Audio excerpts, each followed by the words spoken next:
घाट को जिस तरह से सूचना मिल रही है कि 5 वर्षीय जो कल गिरफ्तार हुआ था, उसके संबंध में आप यहाँ आए, क्या कहना है? देखिए, कल एक घटना हुई थी थाना कोतवाली क्षेत्र में, जहां एक 5-6 साल की बच्ची एक है, उसके साथ इस सूचना पर कई टीमों को लगाया गया था कि तत्काल अभियुक्त की गिरफ्तारी सुनिश्चित हो। और उस क्रम में लगातार हम लोग की टीमें जो सीसीटीवी फुटेजेस के माध्यम से तथा अपने मुखबिरों के माध्यम से इस जो अभियुक्त जो प्रकाश में आया था उसको पकड़ने के लिए लगी हुई थी। और आज जो है उसी क्रम में अभियुक्त को जब मुखबिर के द्वारा सूचना मिली हम लोगों को कि ये अभियुक्त यहाँ छिपा हुआ है, तो तत्काल पुलिस की टीमों ने उसे घेराबंदी करके पकड़ने का प्रयास किया।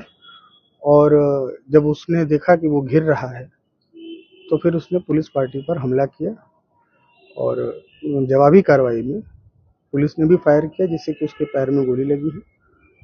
तत्काल उसके बाद उसको मेडिकल उपचार के लिए अस्पताल भिजवा दिया गया है और फील्ड यूनिट समेत हम सभी लोगों ने यहाँ पर आके पूरे मौके का मुआयना किया है।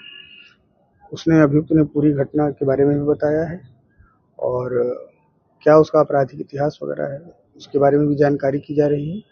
और हम सभी लोग इसको सुनिश्चित करेंगे कि प्रभावी पैरवी की जाए और जल्द से जल्द चार्जशीट लगा के इसकी प्रभावी पैरवी कर त्वरित रूप से तथा एक कठोर सजा इसको दिलाई जाए। सर, क्या कुछ कारण भी पता चला है कि इस कारण से कोई दुश्मनी या कोई अप्रोच रहा? नहीं, ये नशे का आदी है और क्रिमिनल माइंडसेट का है और इसी वजह से इसने ये घटना की है।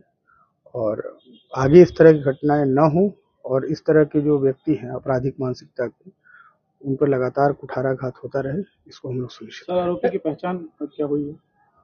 नहीं, पहचान तो उसकी हम लोगों को जो टीमें लगी थी फुटेज के माध्यम से और उसको हम लोगों ने तस्दीक कराया था अपने मुखबिरों के माध्यम से, तो वो चीज़ें कंफर्म हो गई थी और उसके बाद से जो है जो उसकी सर्च है वो बहुत तेज हो गया था और उसी क्रम में आज ये गिरफ्तारी हुई। सर, उसी समाज से वो व्यक्ति आता है क्या? बांस का काम करते हैं, सब उसी समाज से व्यक्ति था? देखिए, इस चीज़ के बारे में भी हम लोग जांच कर रहे हैं, क्योंकि जैसे ही मुठभेड़ हुई उसके बाद तुरंत हम लोगों ने उसको अस्पताल पहुंचाया, जो कि नियमानुसार होता है। उसके बाद जो ये सभी चीज़ें विवेचना के दौरान सामने आएंगी। फिलहाल तो यही है कि विदिन 24 आवर्स पुलिस ने बड़ी प्रोफेशनल ढंग से इसे गिरफ्तार किया।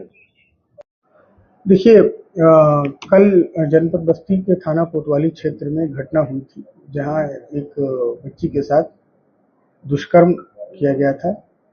तत्काल इस सूचना पर हम सभी लोग वहां मौके पर गए थे और कई टीमों का गठन हम लोगों ने किया था और बहुत ही प्रोफेशनल ढंग से विदिन 24 आवर्स हम लोगों ने जो टीमों को लगाया था, उसमें जो अभियुक्त है उसको हम लोगों ने दौराने पुलिस मुठभेड़ गिरफ्तार कर लिया है।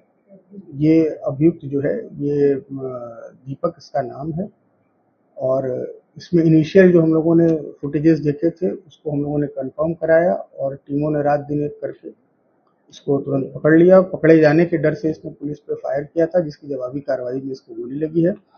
इसको अस्पताल भिजवाया जा रहा है इलाज के लिए और आगे भी इसके विरुद्ध इसमें कठोर कार्रवाई की जाएगी और जल्दी ही अच्छे से हम लोग अपने व्यक्तिगत स्तर पर इसकी पैरवी सुनिश्चित कराकर इसको जल्द से जल्द कठोर सजा दिलाने का प्रयास करेंगे। कितने अभियुक्त गिरफ्तार हुए इसमें? इसमें एक ही अभियुक्त है और वो अभियुक्त गिरफ्तार हो गया है। जिस बच्ची के साथ घटना है उसकी स्थिति सामान्य है। हमारी टीमें लगातार उनके संपर्क में है, उनसे बात कर रही हैं। बिल्कुल उसकी स्थिति सामान्य है। उसमें मुकदमा भी दर्ज कर लिया गया है और परिवारजनों से लगातार हम लोग संपर्क। सर, इसमें कुछ ऐसा चीज आया है कि उसके पिता जो है हार्ट अटैक से नहीं, देखिए, ये टोटल एक भ्रामक खबर चल रही है कि उस हार्ट अटैक से सदमे की वजह से उनकी मृत्यु हुई है। हम लोगों ने डॉक्टर से भी बात की थी, वो लिवर उनका फेल हो गया था, वो क्रोनिक लिवर डिजीज से वो पीड़ित थे और डॉक्टरों ने भी उनको जवाब दे दिया था। अब ये कोइंसिडेंस की बात है कि इसी समय उनकी भी डेथ हो गई, वरना इस घटना से उनकी मृत्यु का कोई संबंध नहीं है।